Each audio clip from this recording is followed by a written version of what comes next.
Hi, I'm Professor Beck Strah. And I'm Professor Eric Bronson. And this is Prison Breakdown. 2, 3, break! Hate to spoil his fun, but we're gonna bust out of here. 2, 3, break!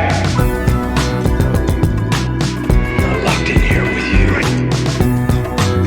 You're locked in here with me. 2, 3, break! I can honestly say I'm a changed man. No danger to society here. God's honest truth. 2, 3, break! I'm not leaving this cell. I'll get out my way. The right way. 2, 3, break! Get back in your cell. Yeah. Get back in your cell. Yeah. This'll teach you for trying to escape. We finally got him, Brit. We finally did. We finally apprehended the Rhode Island thriller. The Rhode Island gorilla thriller. Gorilla thriller. The King Kong Magilla. The fireworks Magilla. Lightning in the sky. Okay, only you get that reference. Well, first off, producer Brit is cribbing from the gorilla fireworks theme from Wasilla, Alaska. Yeah. And Big Lake, Alaska, I believe, actually. So close, so close. And we are joined once again by our co-host, our brother in arms. He's back, baby. We got him. We're getting the band back together. We got him. We found him. Yeah. We hunted him down. We put the cuffs on. We put him in the back of the cruiser. Put him on the bus. And then the bus transferred to a van to an airplane, airplane to a train to a raft. Don't forget about the tasing. Raft to a camel to a horse to a plane. And then we had to walk the rest of the way there. Yeah. Absolutely. It was pretty gentle, all things considered. Yeah. The camel ride was a little bumpy. I'm not going to lie. The camel was a little too humpy. It was a little humpy, yeah. A little humpy.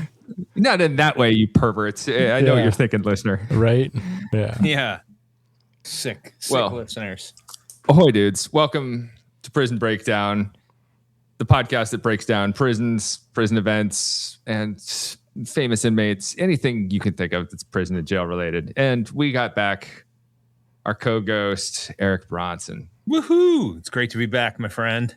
It's great to have you back. On a summer sojourn, trying to find himself. Eric, what have you found out about yourself from this time off? Oh boy, what have I found out about myself? I guess that preconceived notion I had that I'm just an incredible baby, and wine has definitely been pointed out by my wife that even though I'm recovering from surgery and stuff, she lets me know that how big of a baby I am, and if I was really a tough person, I'd be able to do more stuff on my own. And that's probably why I didn't actually stay working in prison. Just because I'm a big softie and a big baby. So. Yeah. You're like a big ice cream cone of a man. Ooh, yeah. I think this could be a good sitcom, CO Baby, where there's like a big adult baby who's like a corrections officer, and they're like, yeah, he's the DEI hire. He's got a condition. And like, it's just a guy in a diaper. He's like, it's time to do count. Yeah, I could do that. Yard time's over. Is this an actual baby that we have playing? No, it's an adult baby. Adult in a diaper? Yeah. No, I definitely wear a diaper. Specifically, Artie Lang. Oh. Yeah. I think that he's a perfect ringer for Eric Bronson. Yeah, definitely. Do that, right? Eric still has like the bridge of his nose. So. Yeah, exactly. I don't see it. From all the cocaine use, right? I listened to the audiobook of Artie Lang's book years ago, Too Fat to Fish. And it is just a collection of raucous stories about like bachelor parties at strip clubs and people doing sexual things to each other. It is it's not uninteresting, but it is forgettable. Right. Yeah. There's not a whole lot of depth to it, right?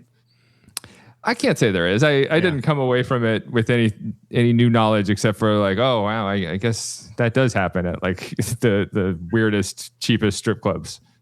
Yeah. Yeah. I could definitely see that kind of stuff going on. Mm-hmm. Yeah. Well, welcome back, dude. It's great to have you back aboard. Great to the be podcast did not suffer for you being gone, but we did miss you. Honestly, the ratings went through the roof. Yeah, the best episodes we've ever done. Really, we've been nominated for several daytime Emmys. In special effects. Yeah, but you make the podcast better. Yeah, definitely. You know, like we were just talking about. I provide the depth of the arguments and discussions on here, right? Yes. Yeah.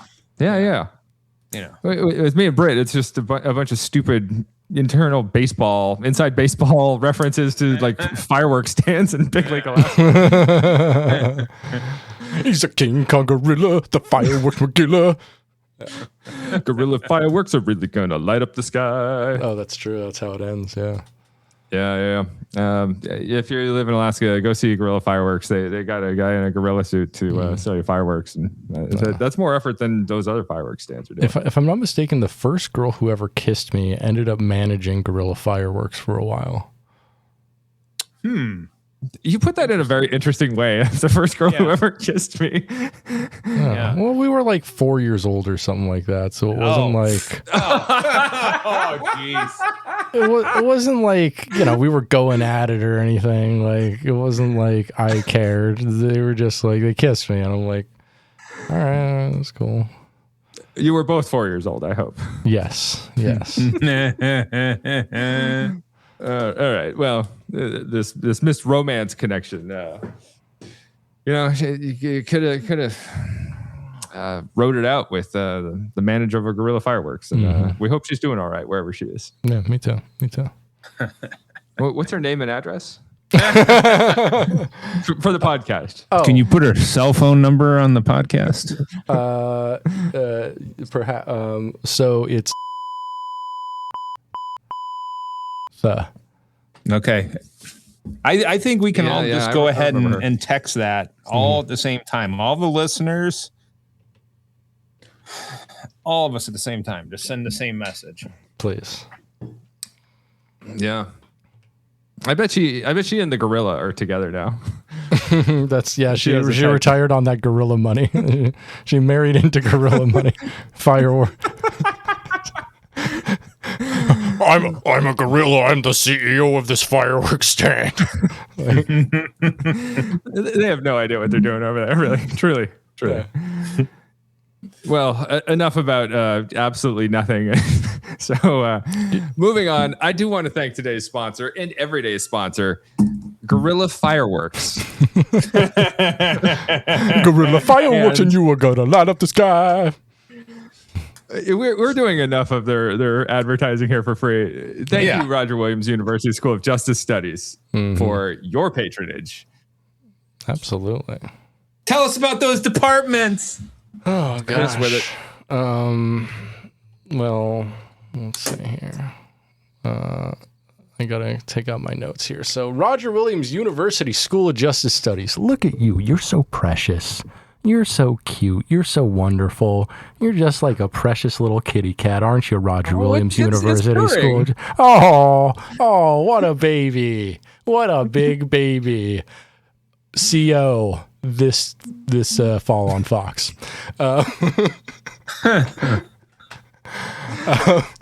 So Roger Williams University School of Justice Studies is absolutely precious.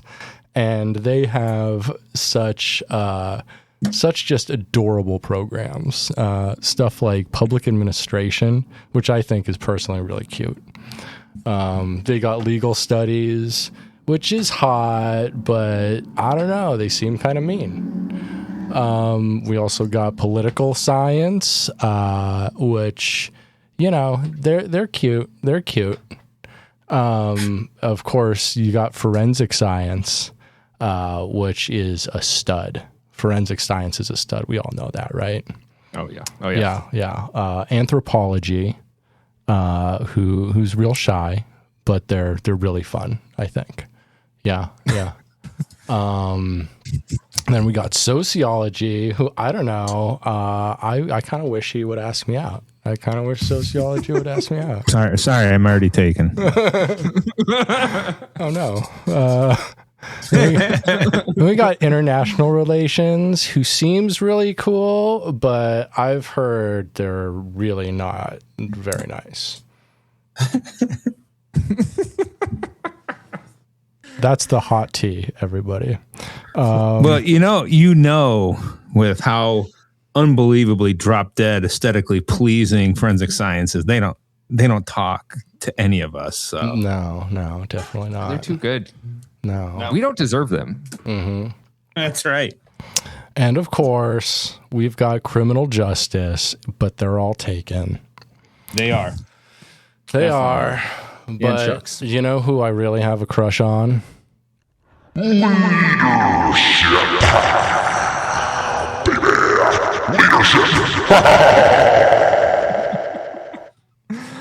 That was magic. You just made magic right now. Thank you. It got me thinking about this. Are there any dating show podcasts? I'm sure there are. I don't know. Like a reality show podcast. Like, do people podcast like I don't know, like the Real Housewives, but instead of watching them, you're just hearing them talk about their lives. There's all kinds of stupid crap like that. Yeah, I'm sure. There's got to be people doing that. Tons of lowbrow dog shit pile of. Yeah. Oh my God! Did you see what he's wearing? So much of that out there. And then they describe what he's wearing. Like a book on tape. I'm sure like a bunch of like Bravo celebrities have their own podcasts, and that's basically what they do on there. Right. Like, yeah. Did I ever tell you fellas about the Bravo podcast that I was on? So I was when I had a successful Star Trek podcast, there was a guy who who listened to it, who ran another podcast. It was actually kind of successful, called like Bravo. I forget what it's called, but the basic idea was they would bring on someone else, like another broadcaster or comedian or something, who had like never watched a Bravo show before. And they would make them watch like a week's worth of like new reality shows, like 3 or 4 episodes, and they would just talk about them. So I had to watch an episode of like Real Housewives of New Jersey, and then one of Vanderpump Rules, and then I don't know, I think Below Decks or something. I don't even remember. It sucked and it was miserable. But like it was like right when the writer's strike happened, and Bravo is like all reality shows, right? Yeah. And so like I think that's their whole bread and butter. I kind of opened up their podcast with like a missive on like how reality shows had been historically used to bust like writers' rooms and, you know, to basically actor strikes and stuff like that. Like, and I'm like, yeah, basically like the history of reality television is the history of them, of like the entertainment industry trying to dismantle unions. And so they were they tried to fight back on that, but I'm like, no, historically, like this is exactly what happens. I'm sorry. And they're so much cheaper than paying actors and paying writers, and they still have writers, which is crazy. They have producers. So the thing is, the writers oftentimes just call themselves producers, and they can get away with being completely anti-union in that case if they have just like a ton of co-producers on the show who do writing and do editing and stuff like that, stuff that would traditionally be union work. You know, they can get away with not doing that, and they're making even more money. It sucks. It's disgusting. Sucks. It's real bad. But yeah, so I went on a podcast and basically told them they're everything they're into sucks, and it still worked out okay. I very fondly remember when Brit had this successful Star Trek podcast. We spent an afternoon together, and I was going through YouTube looking at other Star Trek podcasts and asking him, "Are you more or less successful than this guy? How about this guy? You should have this guy on." And Brit would be like, "No, we're too good to have that guy on." And there's a hierarchy there for Star Trek. There is a hierarchy there. Yeah. Yeah. I find all reality shows reprehensible, and I have just very recently in this last week gotten a little bit drawn into Real Housewives of Rhode Island because my wife has it on sometimes, and I try to stay away, and I'm like, oh, but what's their drama about? And it's nothing. It's so manufactured. It is just a zero, and I hate it, and it's on, and I find myself drawn. You know everybody's name in that show. Let's admit it. I truly don't, but if I did, I would admit. I know I could name about half of them. They most of them look too much alike to be able to discern between them. Is my real problem. Okay. Well, thank you, Roger Williams University School of Justice Studies. Back to the original point. Yes. Thank you so much. I have decided to surprise my co-host today with a little bit of flair. And today we are going to be talking about Dr. Timothy Leary and the Concord Prison Experiment. Interesting. I don't think I've heard of this before.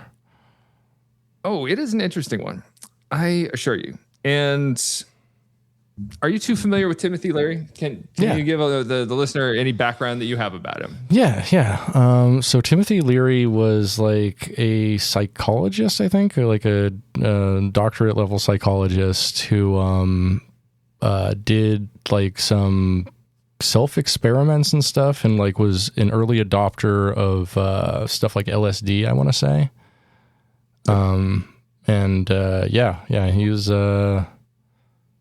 He was pretty cool. So he was in like the 1950s, 60s, 70s, maybe 80s. I think he died in the 90s or 2000s or something like that. But he's still well known in the psychedelics community as like the psychedelics doctor who like explains stuff the best. He's in a way like mushrooms has like a guy named Paul Stamets. Like psilocybin mushrooms has a guy named Paul Stamets who's like researched the shit and like mycelia to like great ends, and he's like very well known. And like Leary is kind of that way for LSD. He's said in the same breath a lot with like Aldous Huxley as like early adopters of intellectuals who were really into psychedelics. Yeah. He's a figurehead for LSD. He's like basically the poster boy for LSD when it got big, and he had a lot of stuff go on in his life. And we're gonna isolate today to talk about a very narrow frame of his life. But he at one point was called the most dangerous man in America by Richard Nixon. So he was at least interesting. Yeah. Probably pretty cool. That's a pretty cool insult to get from Nixon. Yeah, that means you're probably doing something really rad. Yeah, like if you go up like 5 attractiveness points. Yeah, no, like it's like if our current president calls you like an enemy of the state, I'm like they're probably doing something pretty meaningful and good. Yeah, exactly. No, Leary sounds like somebody you want to spend an evening having a drink with, so that you can. Hey, let's just talk for a few hours and see where the hell this conversation goes, because it's going to be a fun ride. Yeah, as you'll see, he's a complicated guy who's not necessarily like a good dude or a bad dude. He's way too many shades of gray in what he does, but he's at least interesting.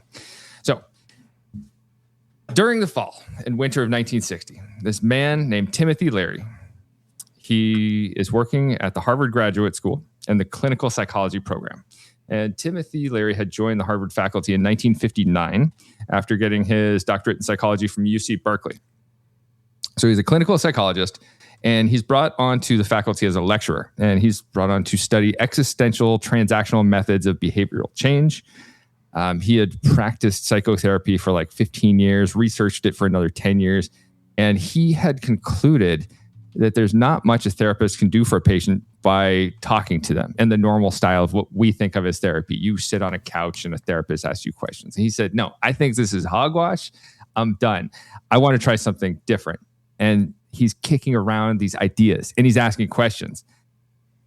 And he's asking, like, what would be more effective than the standard method of the clinical interview? And he puts together a theory to try and answer the question. And as part of his theory, he says, I think therapy has to be transactional. And he is convinced that the therapist has to totally throw away their status. So they should no longer be like higher up in the hierarchy between patient and doctor. It should be more on equal footing. He wants the doctor to join the other person actively and collaboratively to figure out solutions to their problems and turn over responsibility to the patient. So that's step one, is like working on an equal level with patients. And the other major point of his theory is existential. He says the therapist has to leave the safety of their office. Like we're not getting anything done in the office. We have to meet people where they're at, where their problems are, and we have to get into the field. The therapist has to be where the person is experiencing the life problems. Brit, if you are having a life problem at work, the therapist should be there at your work with you. If they want to help you solve that problem. I would like that. I would like being like, this is my my medically appointed psychologist. He's going to ride along with me today and deliver mail. Can I get the jump seat for my van? And they'll be like, fine. He's got the shrink again. Brit's got the shrink again today at work. All right. Here's that mean dog coming up. The dog's gonna bully you. You have to stand up to that dog. but he reminds me of my dad. The dog has a sword. Oh yeah. By the way, we need to make a correction and a redaction from a previous episode. We said that dad of the pod, sir, our father, who aren't in heaven. Aren't in heaven. Our father who is alive and well. Yes. We said he owned several swords, and he texted us and said, I only owned one sword. I owned like a bamboo sword and another thing that wasn't a sword, but I only owned one katana. So I think we said he owned several. So I thought those always had to come in a pair. No, I think maybe he might have had like the parrying sword, like, but that's not a katana, I don't think. I think a katana is like a certain length or something. I don't really know. I'm not a sword guy. I should be a sword guy. Take on that. It's and I'll be like, well, it's in the blood. It's in my genes. Like, I shall be a swordman like my father before me. It's never too late to become I a shall sword also keep a sword in the closet for a long time. I like it when you do voices. All right. So going back to Leary, Timothy Leary, his whole approach, he wants the therapist to be the coach in the game where the patient is the star player. The coach is there to help. The coach is there to point out mistakes, share their wisdom. But the guy who does the job is the patient. So that's his whole philosophy. And Timothy Leary starts trying these methods out. It's like, have either of you watched that show Shrinking? No. What show? Shrinking on Yes. Apple TV. Yes. So Great the main show. character, Jimmy, he does this method called jimmying, where he's essentially doing Leary's method. Yep. So Leary starts trying these methods, and he becomes a controversial figure in the Boston area because of it. And he says that the patients totally get it. The patients love this approach. You're seeing these breakthroughs, but doctors, psychiatrists, psychologists, social workers, anyone in the field, not so much. They're not loving it. And his assessment, he writes that therapists don't like losing their authority. They have this position and this authority, and when you hand it over to the patient, you give that up. And he thinks that these other therapists don't like it. But he's putting the theory to work. He works in an orphanage with graduate students, teaching like social workers and nuns to help set up groups where kids take care of each other. in Boston. They set up a project at a housing slum in a Boston suburb, showing neighbors how to help each other and develop autonomy to solve their own neighborhood problems. So this is all pretty cool. He's like a man of the community. He's reaching out. He's trying to give people this independence and autonomy in therapeutic relationships. And it's like pretty novel shit. I like where his head is at. Mm-hmm. But he's also trying a new therapeutic technique with giving psychedelic mushrooms to people in therapy sessions. And he, at this point in 1960, he's done it with around 100 people. Okay. And he says at this time, there hadn't been any real damage caused to people. There was some confusion and ignorance where they had made some mistakes, but the people were generally okay. And he claims around 90% of people who had taken magic mushrooms were reporting the most ecstatic and educational experience of their entire lives.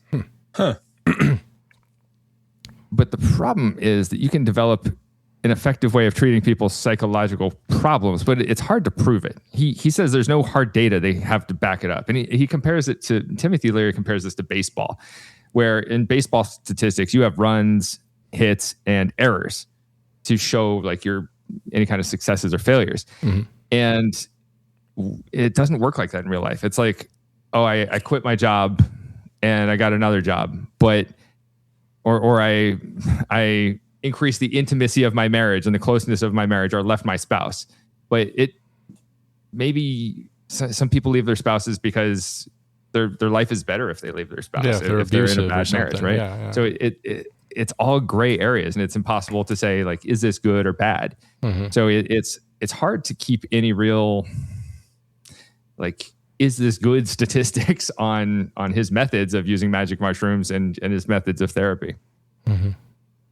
Like changing a person's psyche is one thing, but measuring results in an empirical way is another. And who's to say what behavior represents growth and what behavior represents change? Right. I mean, they do have like patient outcome qualifiers in modern psychology and psychiatry.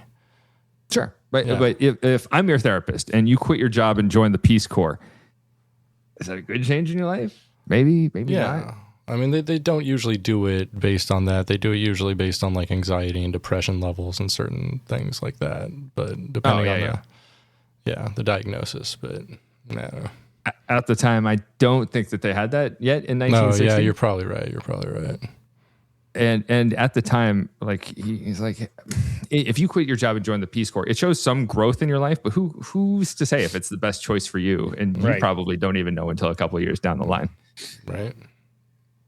So Timothy Leary is trying these methods. This is all that's setting the foundations. And one day, Dr. Leary gets a notice from two men with the Department of Legal Medicine in Massachusetts. And these guys are interested in getting Harvard's assistance with prisoner rehabilitation. And Larry's like, fuck yes. He's thrilled. This is the chance he's been looking for because he wants to put his ideas to the test. And Leary said, the prison is this perfect place to examine behavioral change because there you have a hard and fast statistic that represents change and growth. If we're looking at recidivism rates, that's like the hard numbers that we can look at and say yes or no. Like the person was helped or was not helped. Mm-hmm. And he thinks it's the most effective check for any therapist who claims that they can change behaviors. Mm-hmm. So Leary meets with these officials from the Massachusetts prison system. And the officials from the system, they want Harvard graduate students working as psychology interns in the prisons. Mm-hmm. And Leary is like, he's a little leery about it. He proposes a deal that's like, you rub my back, I rub yours. Mm-hmm. And he wants to see the rehabilitative potential of psychedelic mushrooms. Oh, he's gonna give shrooms to prisoners, baby. I am so on board with this. All right. Let's do this. Let's go. So they make a deal, and the prisons get Harvard's approval for graduate students in the field. And Leary has an opening. All they gave him was an opening. They're like, you have to get permission from the prison warden and the DOC psychiatric team, so you can give psychedelic mushrooms to prisoners. But if you want to, and they approve, cool, let's do it. Mm-hmm. Amazing. So Leary's going to follow this up. He soon after drives out to MCI Concord. So when I say MCI, it stands for Massachusetts Correctional Institution. So this is a prison facility in Concord, Massachusetts, which is saying it actually wrong. Right across the street from You're saying it wrong. Hit me. Concord. Concord. All right. Thank you, Boston guy. Over there in Concord. Yeah. I mean, I don't want to piss off our New England, audience. They're going to be like, "What the hell do we have this Alaskan mispronouncing the name of the town in the place where the prison's at?" They're going to be offended. So I just want to throw that out. Concord. It's not one of those names like Revere where you have to say it as Revere because someone who's saying Revere is like, who is this guy? The one that I hate is Peabody, where it's spelled Peabody. Yeah, Peabody. Yeah. Yeah, that one. Not for me. Yeah. Anyway, Timothy Leary goes to MCI Concord. When we went to the Northeastern Correctional Facility, I was like, there's got to be some interesting stuff about Concord. And I found this going down that rabbit hole. Mm-hmm. And it is interesting. We'll get to it more. So he gets the warden's approval right away. The warden says, yes. This sounds interesting.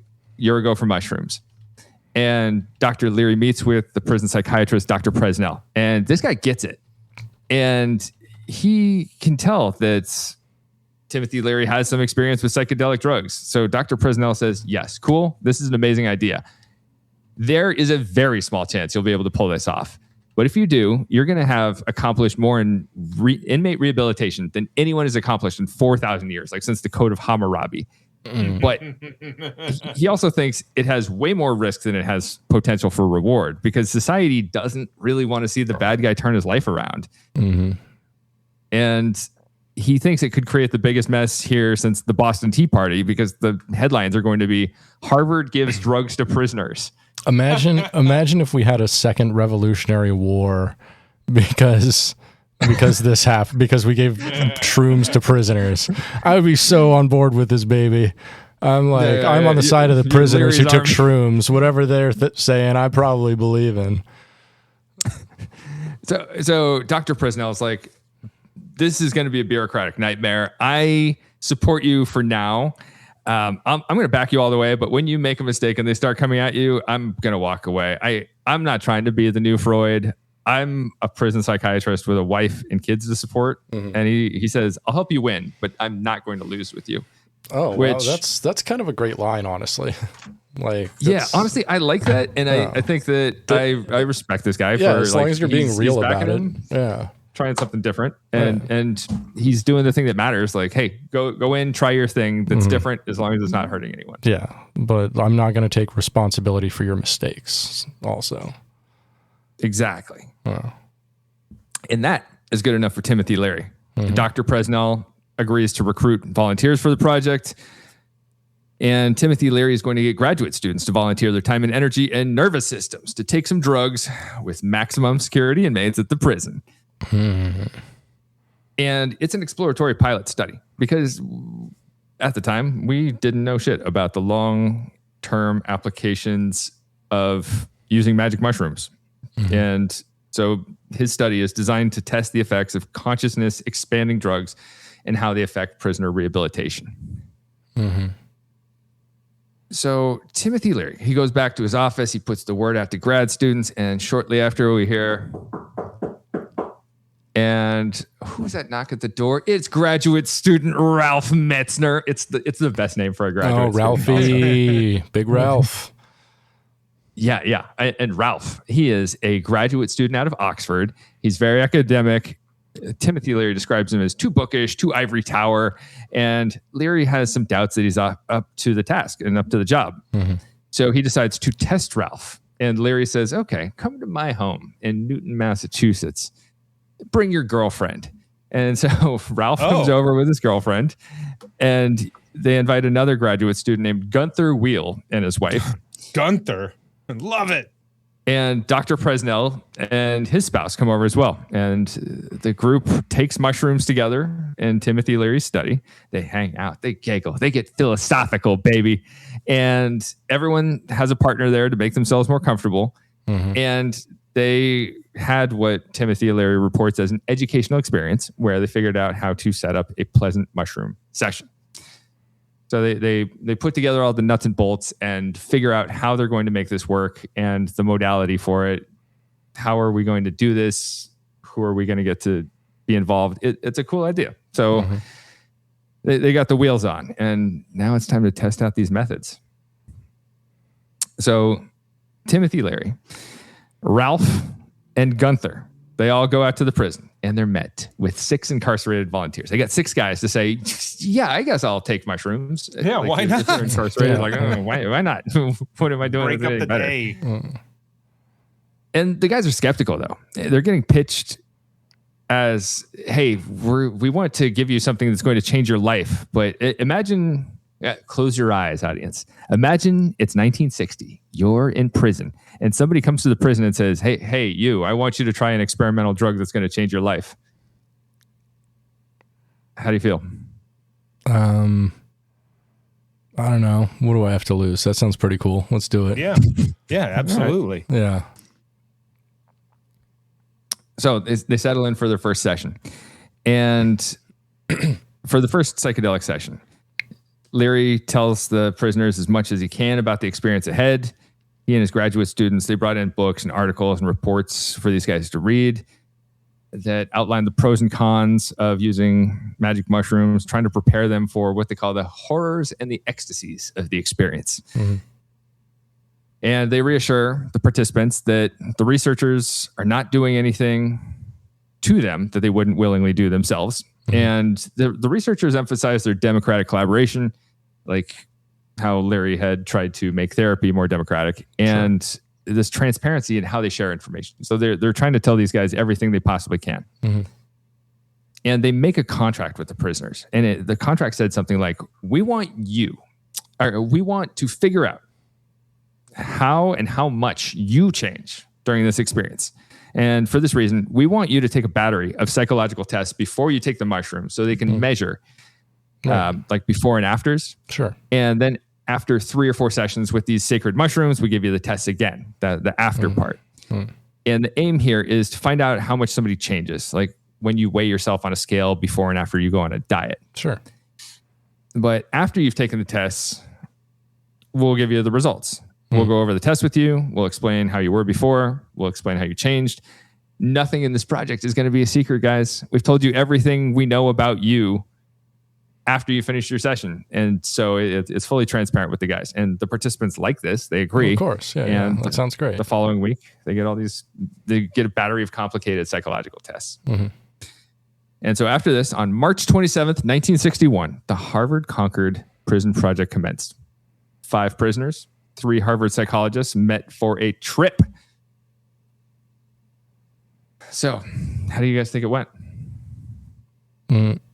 Pretty cool, I imagine. Yeah. 3 doctors, 3 prisoners, pretty damn good. Doing some shrooms together, hanging out in a prison. Yeah, that sounds chill. Let's do it. Yeah. Had either of you heard of this before this took place? No. Yes. Oh, Eric is familiar.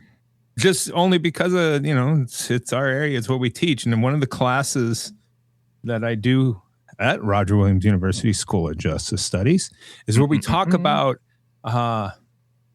alternatives to prison, abolition of prisons across the country. What we do. Well, this was brought up in one of the classes because several of the students that were in there were psych students, and I was able to, student brought it up the first time I heard about it probably 6 years ago. So once you brought, hadn't connected the name with the project, but once you got into it, oh yes, I remember this. This is good stuff. Yeah. Oh yeah. This is classic stuff here. This is fundamentals. Yeah. Yep. So we have 5 inmates, 3 graduate students. In the morning, Timothy Leary worked with 3 inmates taking mushrooms while the other 2 inmates watched with the grad students. And in the afternoon, it flipped. The other 2 prisoners and the 2 research assistants, Gunther and Ralph, took the drug, while Leary and the first 3 students acted as their guides. It's very non-traditional But what's going on is Leary's combining his two forms of therapy, this like immersion therapy where the therapist is the coach and the client's the star player, and his use of psychedelics in therapeutic approaches. Sure. So it's like his dream project. And to start off the project, it all took place in this sparse room in the prison infirmary. They've got 4 couches, a large table, and a few chairs. And the research team brought along a tape recorder, a record player, and some books of classical art. You can't bring a whole lot into a prison, but you have to bring something for entertainment because these guys can't just sit on the couch and watch TV because it's not as available. And to get the ball rolling, Leary had a bowl of 20 milligram psilocybin pills. Psilocybin is the active drug ingredient from magic mushrooms. He takes this bowl of 20 milligram pills and he puts it in the middle of the table. Each guy takes a pill, including Leary, which it's suspect. His whole methods of like joining the treatment is very unorthodox. Yeah. It's typically frowned on by the establishment. Right. Like, listen, just because he likes the drugs doesn't mean the drugs aren't good. Right. Like, yeah. I mean, if anything, it means the drugs are probably pretty good. He's doing a little quality control. Yeah. Do this at home on your own time, Tim. No, I mean, he's straddling the line between academia and recreation, and like, I'm fine with it. Like, he's doing important research, I think. Like, this is an interesting experiment that I'm surprised I hadn't heard of, because maybe it's because it had such a small sample size and probably nothing went terribly wrong like the Stanford prison experiment. But I guess we'll see. We'll see. Edge of your seat. So Timothy Leary, he describes his experience in vivid detail. During his trip, he's sitting next to a Polish embezzler from Worcester, Massachusetts. There's another name that it looks like Worcester. Worcester. So he's sitting next to this Polish embezzler, and he says, "I can see every hair on this guy, every pore." And Leary tells this Polish embezzler, "I'm afraid of you because you're a criminal." And the prisoner says to Timothy Leary, "I'm afraid of you, Doc, because I think you're a mad scientist." And he goes on to say, "Then our retinas locked, and I slid down into the tunnel of his eyes, and I could feel him walking around in my skull. And we both began to laugh. And there it was, that dark moment of fear and distrust, which could have changed in a second to become hatred or terror. We'd made the love connection, the flicker in the dark. Suddenly, the sun came out in the room, and I felt great, and I knew he did too." Okay, that rocks. Yeah. Yeah, that rocks. Yeah. That's honestly, like, I'm starting to believe in his therapy. Like, I'm he's definitely like straddling a line here, but I think like what he's doing is pretty cool. And like, I don't know if he could have the same connection with his patients if he wasn't on the mushrooms. It seems like it would be very disarming. Like, hey guys, look, it's safe. This isn't anything I wouldn't do myself. I'm going to prove it to you. Maybe don't do it every session, right? But as a way of inspiring trust and respect. Yeah. I don't know that I fully agree with the method even then, but I get why you would initially. But use also, like as you said, like earlier, like his whole like creed on like psychology and stuff is meeting patients where they're at, and that doesn't just mean like where their problems are at, but like meeting them in the similar mental space too, maybe. Yeah, exactly. Eric, what do you think? Yeah, I was gonna say it's we're kind of rooting for this guy, pulling for him and what he's doing, because it sounds fun, but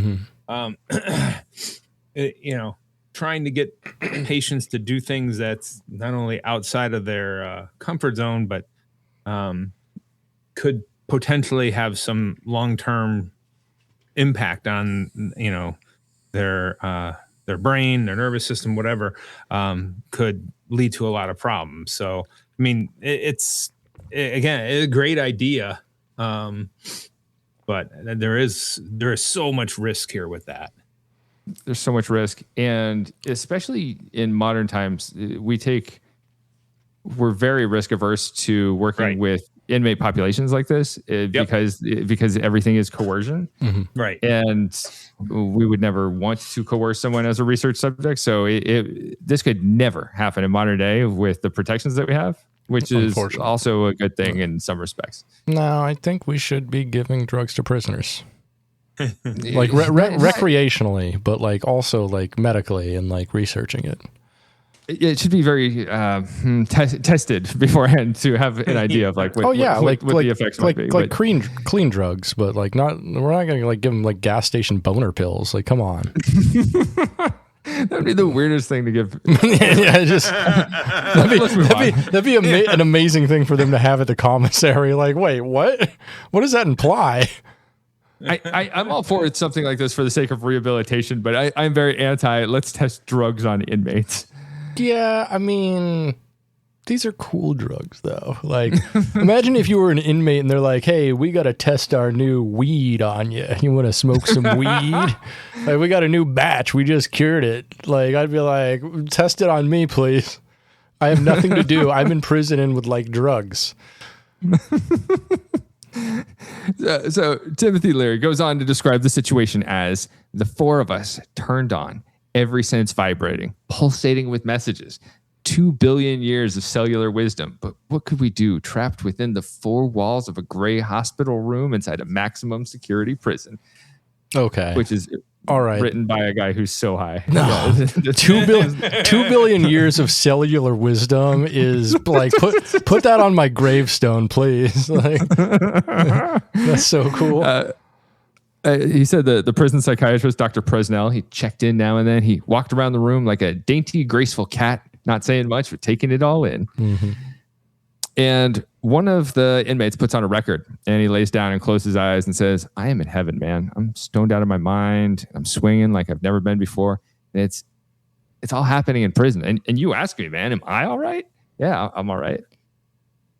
But it's not all good. John, the Polish embezzler I mentioned, he gets sick. He vomits. They get thoughtful and they start examining stuff like, why are there prisons? Why do we put men in metal cages? Like, the stereotypical, like waxing poetical on. Yeah. And in the second session, research assistant Ralph, he falls down and he has visions of terror, but the two prisoners he's working with hold his hand to guide him through the experience, which is dope. Mm-hmm. Yeah. That's very nice. Yeah. And the COs brought by some trays of food, which gave Larry an existential horror. And since the Harvard people weren't allowed to eat the food at the expense of the state, which it's not much of an expense. Right. Dr. Presnell went out and got milkshakes and sandwiches for the Harvard researchers, and the Harvard researchers shared that with the research subjects, and they said they never tasted food so good. Oh, they got milkshakes. I'm jealous. Oh, they got drugs and milkshakes. Like, come on. Yeah. Like we're treating these people too well. They're criminals. They went back on the unit, long after the study was over and told the other inmates, hey, we got milkshakes. And like, holy shit, they did give them LSD. Yeah. The shit out of milkshakes. Mm-hmm.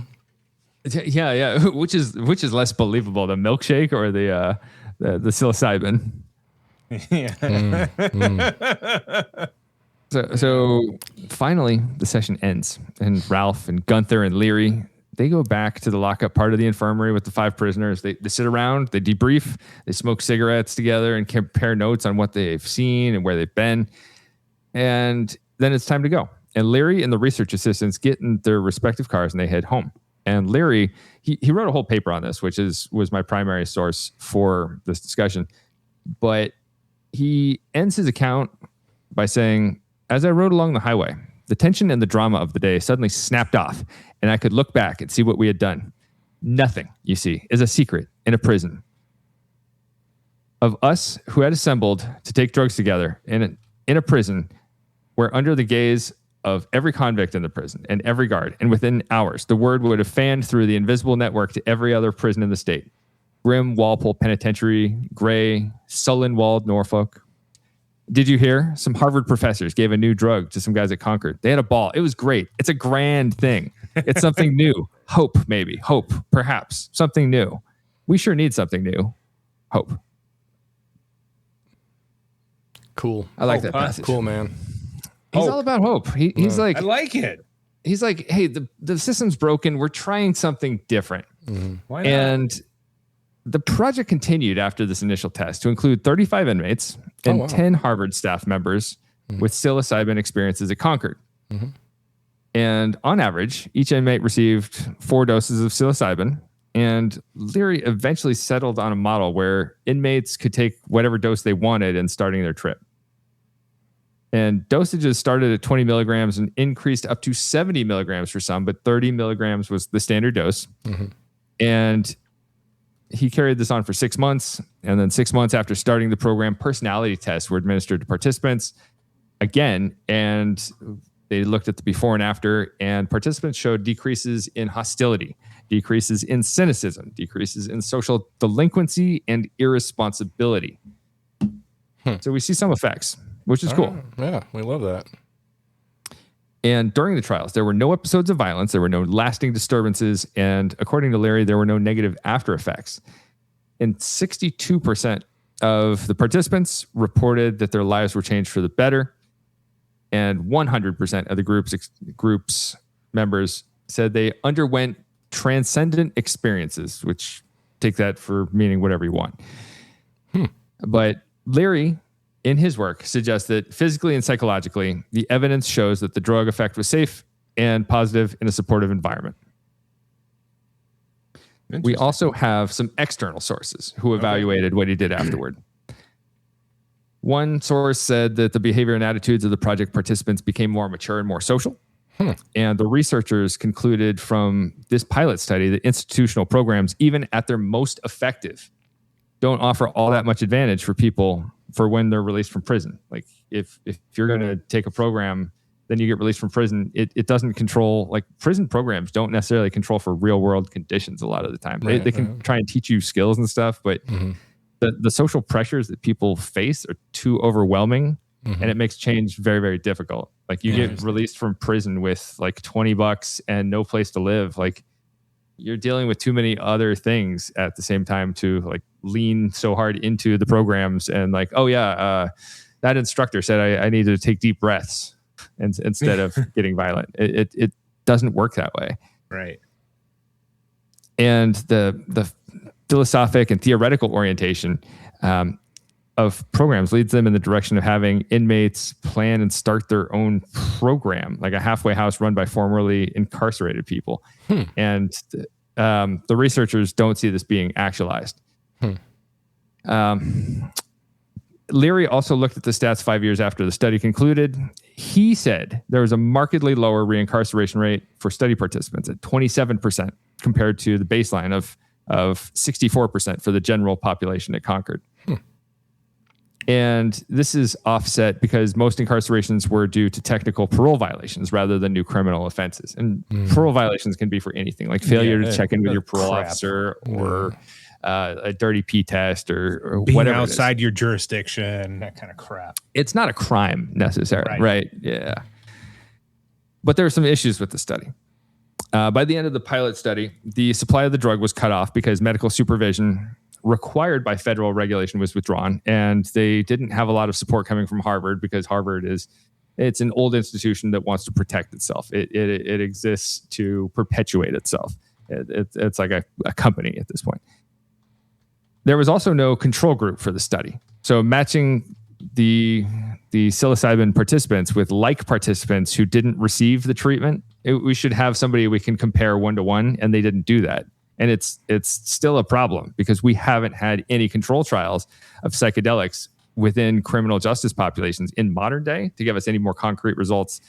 This was 66 years ago that this happened, and we still haven't done anything better than this with research wise with psilocybin. Bummer. And the reformatory superintendent, anecdotally, he felt the men involved with the study got so much attention that we could have gotten similar effects in recidivism just by putting concentration and attention on any parolee, and they would commit fewer crimes. So there's that as some critique. When Leary was asked what he would change about the study, he said, "I regret not having post-release support for former inmates. He never got this halfway house that he envisioned off the ground. It was his most substantial regret about the program. And he said the lack of post-release support was this like really weak link in the chain when they're trying for therapeutic intervention. He had this whole idea modeled on like Alcoholics Anonymous, where you teach people to help and support one another in groups after release. Never happened. There have also been a few follow-up studies from Leary's work. In the Journal of Humanistic Psychology, Logan Nietzsche-Spruill examined 29 psychedelic experience reports Leary had collected from his participants. These were detailed reports participants wrote down after the sessions when they're like counting down from the drug's effects. And he said the results are inconclusive with relation to crime. We don't, especially such a small sample size of 35, we don't have enough evidence to show that recidivism is going to be lower if you take magic mushrooms. But the authors of these reports, the study participants, they used the opportunity to reflect on themselves, indicating they had increased their self-awareness in the process, which is never a bad thing. Right. They engaged in more evaluation of their own behaviors, which I like that. So maybe taking some responsibility. And it led some of them to question their values and what they believed in as right and wrong. Also cool. Yeah. Some of these guys developed more of a sense of humility, and they described experiences of revelation and seeing themselves better.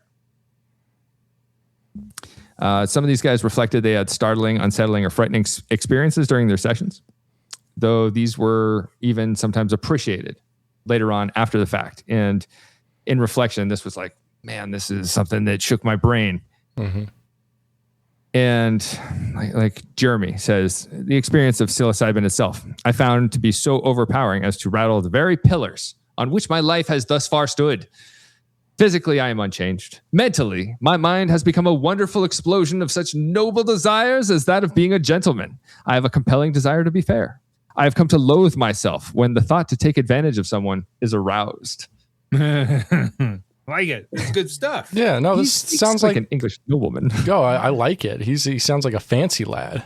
He's an eloquent dude. He's definitely not a Polish embezzler. Yeah, right? Another man named Clark said, I came to the conclusion that I did not belong to this kind of life, talking about like a criminal lifestyle. And the sooner I got away from it, the better off I would be. So all in all, I would say that my session was a trying one, and one that I soon will not forget. I think that if the thought of crime enters in my head again, the thought of my last session will soon put it out again, as fast as it came, if not faster. And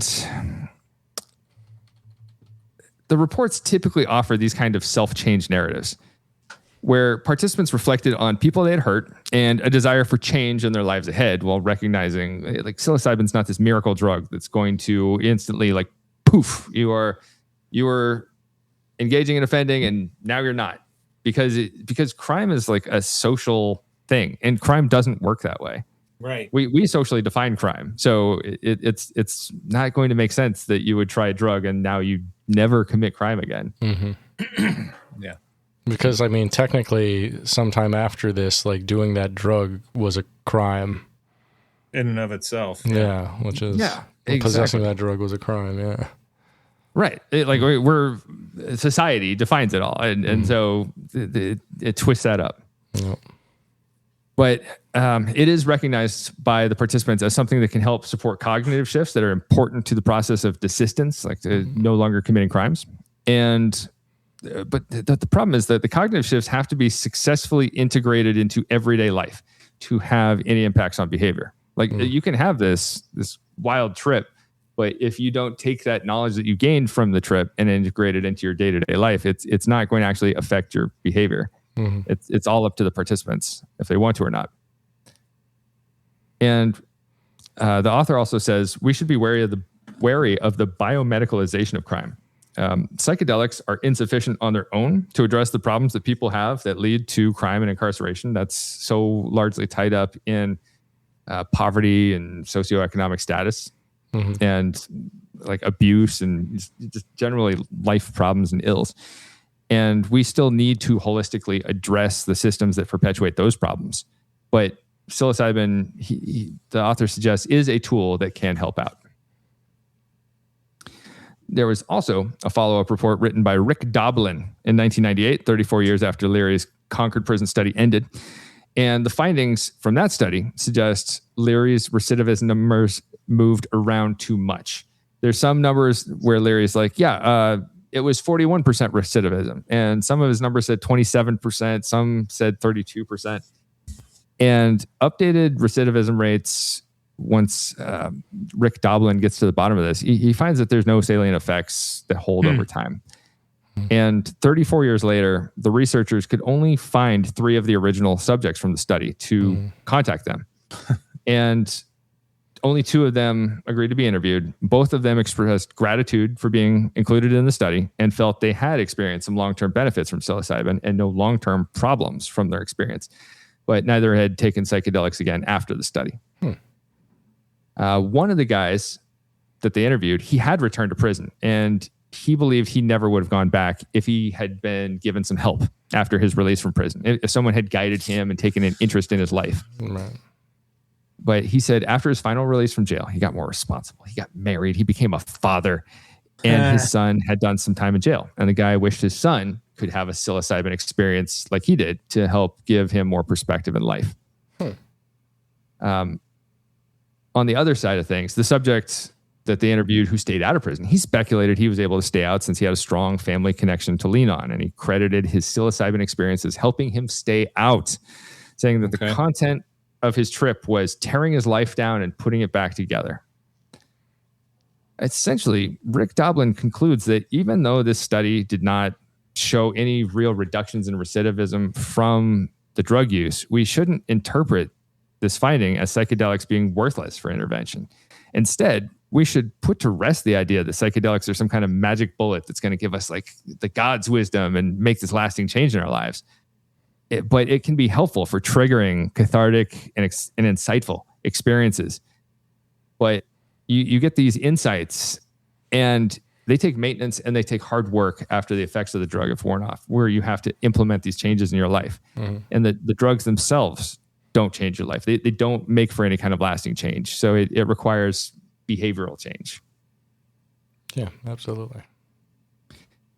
And finally, we should also be skeptical of the study results because 31 people, that's a very slim sample. Eric, you're a researcher, man. Well, I was going to say that's such a small population, and we're saying, what is it about those people who got pulled into the study? We don't know much about their backgrounds, that they have prior drug use, and so therefore they might have been more accepting of this, whereas individuals who maybe hadn't had prior drug use and were violent offenders, maybe they weren't, they were just, no, I don't want to do this. And maybe they just would not, have a good experience with any type of drug, and they would have had very different results. I don't know. We don't know enough about the population and how they were selected. And obviously, looking at expanding it, that I don't see this ever being replicated in prisons, at least not in the United States. Yeah, not in the United States. You make a really good point. There's this self-selection bias introduced to the study with how they conducted it, because the research required volunteer participants, which by all means is a good thing, and we should appreciate that.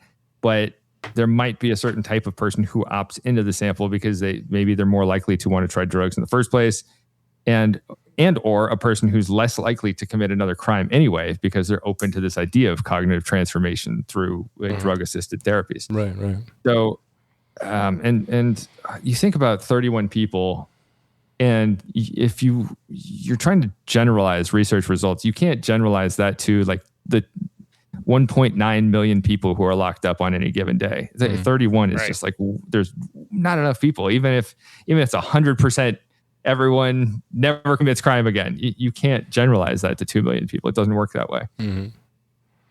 So we do need to be wary of the results. In a future episode, there was so much on this topic that I've I have another episode I've written about Timothy Leary and his prison misadventures later in life. Ooh, prison misadventures, you say?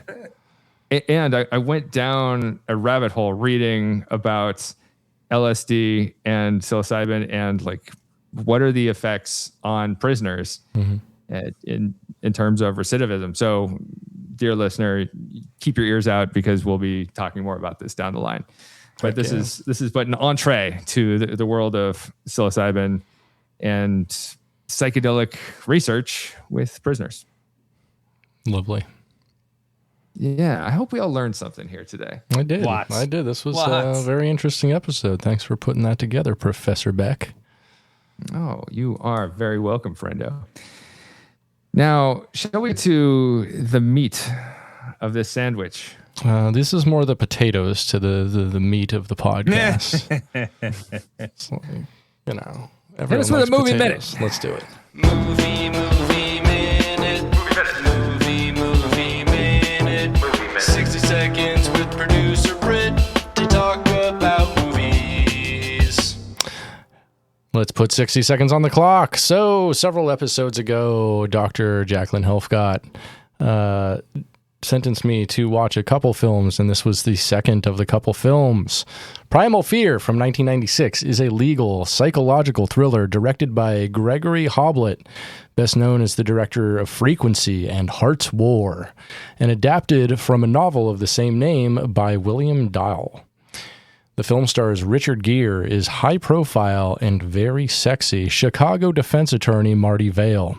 After the murder of a local archbishop, a 19-year-old altar boy named Aaron Stapler, as played by Edward Norton in his big screen debut, is found with the victim's blood all over him. Believing he is innocent and wanting a very publicly high-profile client, Marty takes his case pro bono. Mid-movie, spoiler alert. This was made in the 1990s based on a 1993 novel. So the fact that the Catholic archbishop was into weird sex stuff was actually presented as a big twist rather than a base principle in the film, which I found funny and dated. When looking at reviews for this film, it was rated decently, with Rotten Tomatoes critics' consensus reading, quote, Primal Fear is a straightforward yet entertaining thriller elevated by a crackerjack performance from Edward Norton. So I read that before I saw the film, and I told my roomie about it because I thought elevated by a crackerjack performance from Edward Norton was like a very funny phrase. But about halfway through, what does that mean? So we watched the film together, and about halfway through, they look at me and said, "You know what? Edward Norton really is putting in a crackerjack performance." And I'm like, I actually really agree with that. This is a very crackerjack performance. He's what does that mean? I can't explain it. You'll have to watch the film and you'll be like, oh, I get it. Okay. I've seen it. It's been years, but yeah, I've seen it. He puts in a crackerjack performance. All right. I believe you. So Edward Norton is really great in this film. The rest of the film is average and definitely too long. Even though it wasn't made for TV, at like 2 hours and 10 minutes, it feels like it was created specifically to fill up 3.5 hours on a Saturday afternoon on USA. Pretty average overall, with a crackerjack performance by Edward Norton. 3 out of 5 soups. Yeah, I remember watching this obviously years ago, and I've seen it since a few times. And I have in my corrections class, students analyze films that have to do with corrections, and this is one of the ones that consistently comes up. So we watch parts of it from time to time. But I would agree. Edward Norton is fantastic in this. I think. I think behind American History X, it's his best. It's his best work. American History X is I just think he's phenomenal in that. But I do agree. Like the rest of everybody else just seems like they're overacting in the movie. But I do like the. It's one of those films that students can learn from about courtroom processes in terms of how how things work through the court system, similar to My Cousin Vinny, where students can watch that and learn a lot about what actually happens in a courtroom. Yeah. I guess I hadn't thought of it like that, but yeah, it is instrumental in that way. It's a good one. I'm glad you kind of enjoyed. And it was fun. Was he convincing as a psychopath for you? That actually like totally spoils the film entirely. Well, Dr. Helfgott said when she recommended the movie, she said, "Oh, this is the best portrayal of a psychopath." And so I was waiting for it up until the twist at the end, and it was like, "Oh, okay." Yeah. And it's like a 25, 30-year-old movie. If you haven't seen it by now, sorry guys, spoiler country. Yeah. I can remember when I first watched this movie, it was in the movie theater, and when the twist at the end comes, the whole place went berserk. Yeah, well, it was like Chicken Jockey for 1996. Whole theater just throwing popcorn up in the air. He was yelling "Chicken Jockey" back in 1996. Yeah. Nobody knew what he was talking about. He was ahead of his time. So Judge Bronson, you got anything up your sleeve? In terms of a movie we should watch. Yeah, or I should watch rather. Yeah, a sentence. A good sentence. I really. It's funny because watching, bringing up Primal Fear makes me want to go watch American History X. But I know you've seen that, haven't you? I have. It's been a while, but I've seen it. Yeah. I don't know. That's such a damn good prison movie. Now I do think it is it's parts of it are Disney-fied, but just because I saw so little of those big changes, but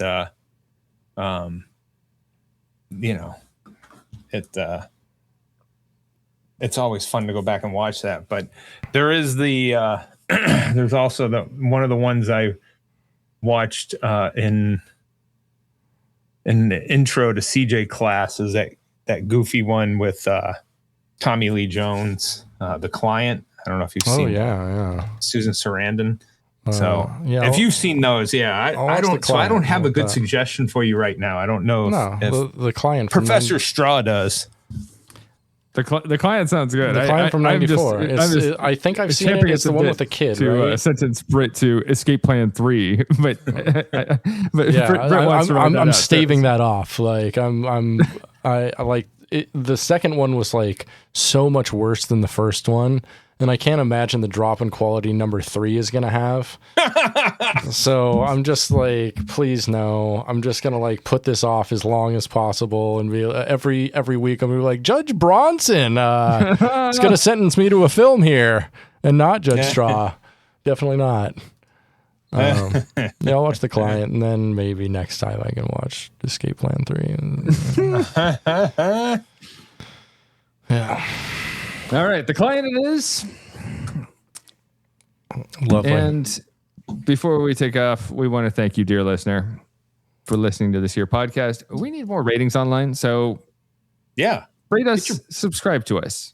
Get your butts out there and rate us, damn it. Yeah, rate us on whatever you listen to podcasts on, but especially Apple Podcasts or Spotify. I don't know if Spotify really has ratings, but if they do, please, there. Yeah. They do. Yeah, they do. We would like ratings. Show some love. Bring it to us because we love you. Yeah. Be pro-social and rate us online. Yeah. How about that? Right. How about that? Yeah. Absolutely. Yeah. And with that, what time is it? Well, if lights out. Okay.